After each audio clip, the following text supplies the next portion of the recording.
السلام عليكم حبيبي في الله، عاملين ايه؟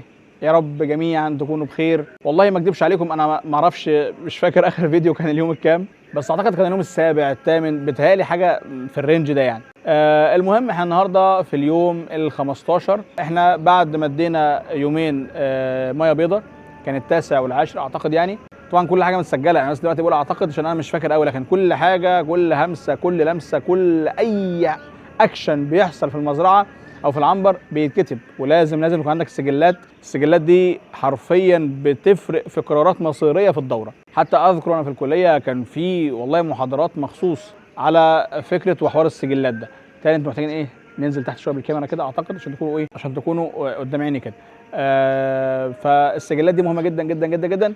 لازم تكون عارف كل همسه ولمسه واي حاجه تحصل في مزرعتك، كاتبها بالارقام والاحصائيات والكلام ده كله.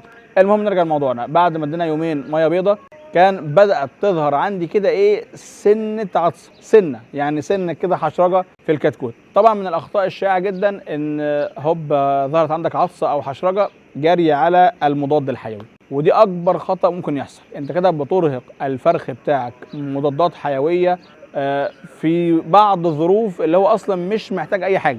يعني مثلا كتكوت زي ده عمر 10 ايام، او لما كان عمره 10 ايام ظهرت عندي سنه خروشه، سنه كده ايه، حشرجه. اول حاجه اعملها ايه؟ مش مضاد حيوي، اول حاجه اعملها ان انا ازود سن التهويه، مع زي ما بنقول دايما مع عدم وجود تيار هواء مباشر، ومع عدم السقوط والنزول بالحراره، وطبعا مع عدم اختلاف الحراره ما بين النهار والليل. حرارتك ثابته صبح وليل، الكتكوت ده ما يعرفش صبح وليل ولا صيف ولا شتاء. الكتكوت ده عايز ظروف تتهيأ له في كل ايام السنه، وخصوصا طبعا اللي شغالين ايه، مغلق زينا كده، ما يعرفش الكتكوت ده صيف من شتاء من ربيع من خريف، ما يعرفش اي شيء يعني. المهم، فاول حاجه عملتها قلت اتقل شويه على المضاد، لان دايما بنحب ايه، نتقل شويه كده على المضاد. طب عملنا ايه؟ زودنا سن التهويه مع سن التدفئه. الحمد لله الكتكوت سحب معانا وزي الفل، والحمد لله سحب الميه والعلف وكل شيء زي الفل. ولكن تقريبا بعد 48 ساعه او 3 ايام من استقرار الوضع مع بس التهويه الزياده، بدات الاحظ ان كان في باكيه فيها سنه كتمه كده. وكان دايما بلاحظ ان النافق اليومي كان منها. حتى انا سالت العمال قلت لهم النافق ده ايا كان بقى يوم 5 يوم 6 يوم 7، النافق ده بتجيبوه منين؟ كله قال لي احنا بنجيبه من اخر باكيه او اخر باكيتين. فادركت ان هنا الخلل، فاخر باكيه واخر باكيتين كانوا مظلومين شويه في التهويه، وعشان كده كان دايما بيحصل النافق منهم، وكانوا هم اصلا بدايه الشراره بتاعت ايه، العطسه دي او الميكوبلازما او البرد، سميها زي ما تسميها يعني. المهم برضو زي ما انا زودت التهويه، ولكن هنا ادركت بعد ما شرحت نافق كان تقريبا اول امبارح، ادركت لا، ان احنا هنا محتاجين نتدخل بمضاد حيوي. طبعا تدخلنا لان احنا بعد ما شرحت لقيت حرفيا تجبنات بقى على الرئه اللي هي الايكولاي، يعني من الاخر كده الميكوبلازما استفحلت شويه ودخلت مع الايكولاي دخلت معها كده، اصبحنا في خطر حقيقي. الميكوبلازما لوحدها على فكره عايز اقول لكم انها تافهه جدا، اي مضاد حيوي حتى والله لو تافه يقضي عليها مع سن التهويه، ولكن تكون ميكوبلازما فقط. ولكن دخلت معها الايكولاي، لا كده بقى هتبدا لو اتاخرت تخش في سي ار دي، لو اتاخرت اكتر سي ار دي، ومشاكل احنا في غنى عنها. طبعا مش محتاج انوه على فكره اخطاء العمال دي يعني من اهم الكوارث حرفيا، والنقط المهمه جدا الحديث عنها بجد. والله يمكن انت يعني جميع الاخطاء اللي هتحصل لك في العنبر دي نتيجه اخطاء عمال الا من رحم ربي يعني. حتى والله يعني كان في اشخاص بتتكلم على احد الجروبات، ناس بتربي 10,000 و20,000، بيقولوا احنا ما بننزلش بمضاد حيوي لحد ما ننتظر غلطه العمال، بعدها بننزل بمضاد حيوي. فللاسف طبعا اخر باكيه كانت مكتومه نتيجه ان بالليل بيحصل الشعاعات مش مكفيه، فالحق اقفل الشبابيك. وطبعا ورديه بالليل دي ورديه انا بس بكون متابعها من خلال الكاميرات، فكل حاجه مش واضحه بالنسبه لي. وبرضه اصحاب العنبر بيكونوا هناك بالليل، فانا الى حد ما بكون مطمن يعني لما يكون في بالليل في ناس كتير، في ورديه فيها ناس كتير يعني. ولكن برضه للاسف المشكله نتجت عن ورديه بالليل. اخر باكيه او اخر باكيتين او نص العنبر اللي جوه يعني بيحصل زي ما قلت ايه، سقعه شويه. فاول حل زي ما كل المربيين الدنيا ساقعه نعمل ايه؟ اقفل الشبابيك. نصيحه لاخوات المربيين يحفظوها حلقه في ودنهم كده، دايما الجا انك تزود تدفئه مش تقلل تهويه، خصوصا مع تقدم الفرخ في العمر. الفرخ ده عايز هواء صبح او ليل، شتاء او صيف، الفرخ ده عايز هواء.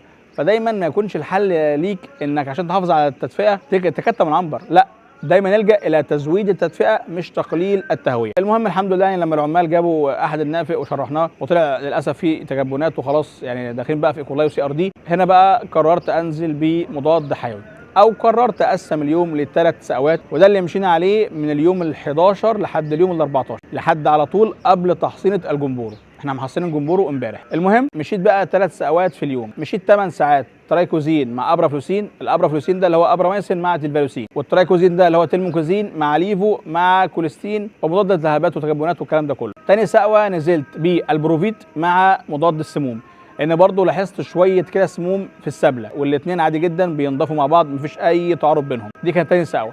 تالت سقوه كانت ايه؟ المتعارف عليه رافع مناعه. نزلت باثنين رافع مناعه، رافع مناعه فيروسي ورافع مناعه عادي. رافع المناعه كان هيربي وكان ايمونوكس بلس، هيربي وايمونوكس بلس. فاحنا كده مشينا تاني 3 سقوات، كانت ترايكوزين مع ابرافلوسين، ده اول سقوه.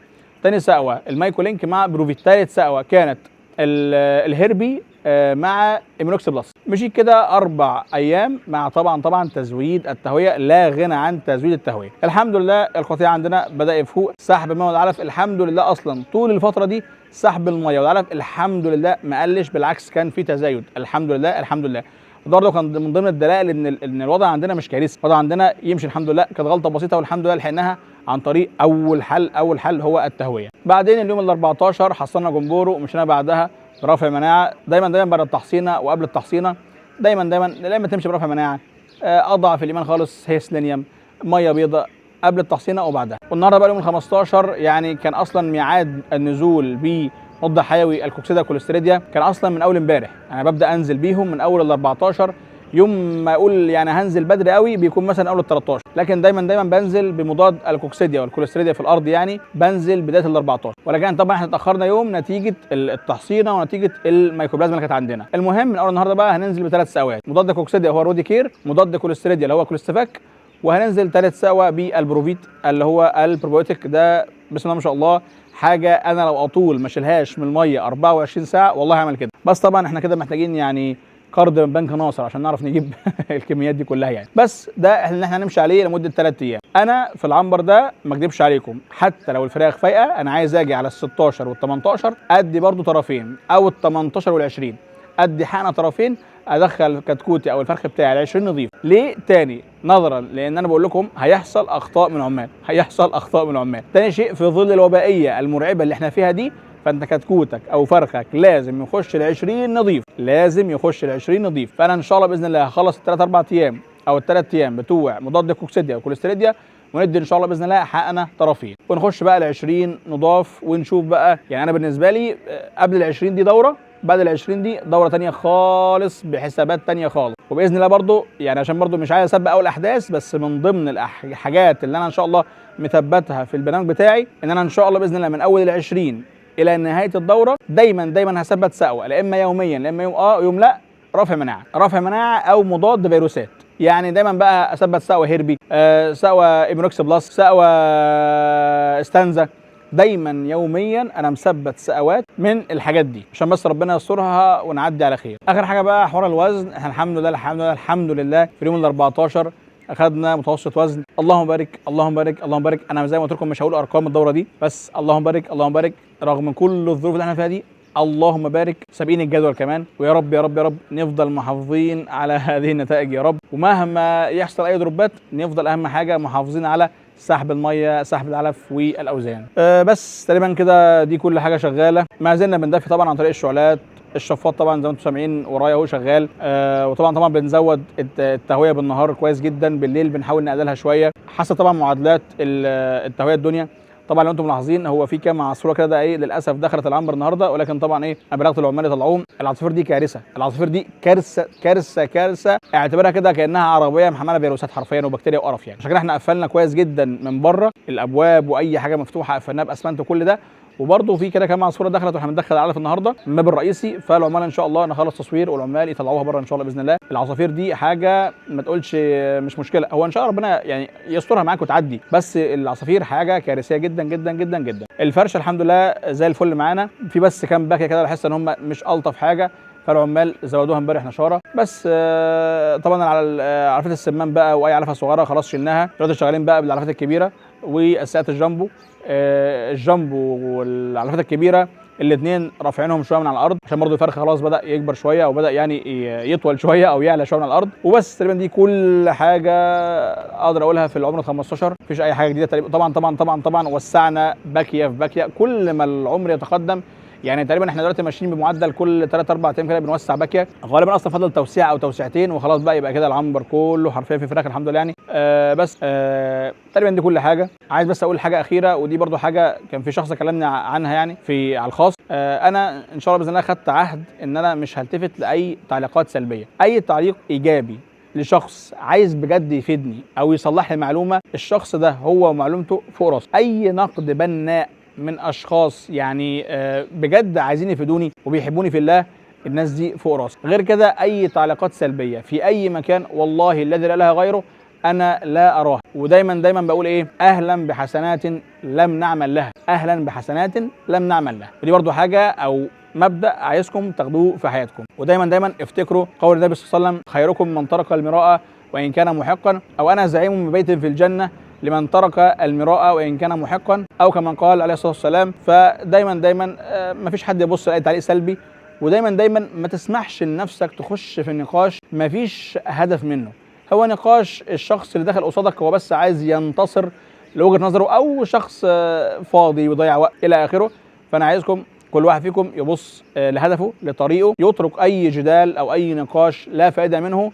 ودايما المره الاخيره احفظ كده الجمله دي: اهلا بحسنات لم نعمل لها، اهلا بحسنات لم نعمل لها. وخلي يا عم صحيفتك تزداد حسنات وانت اصلا قاعد بتجري على اكل عيشك او مشغول في شغلك. وبس كده، اشوفكم في فيديو جديد، وربنا يا رب يجبر بخاطركم كلكم ويفرحكم كلكم، واللي عنده دوره يطلعها على خير ويبعد عنكم الميكروبلازما يا رب. واشوفكم في فيديو جديد، والسلام عليكم.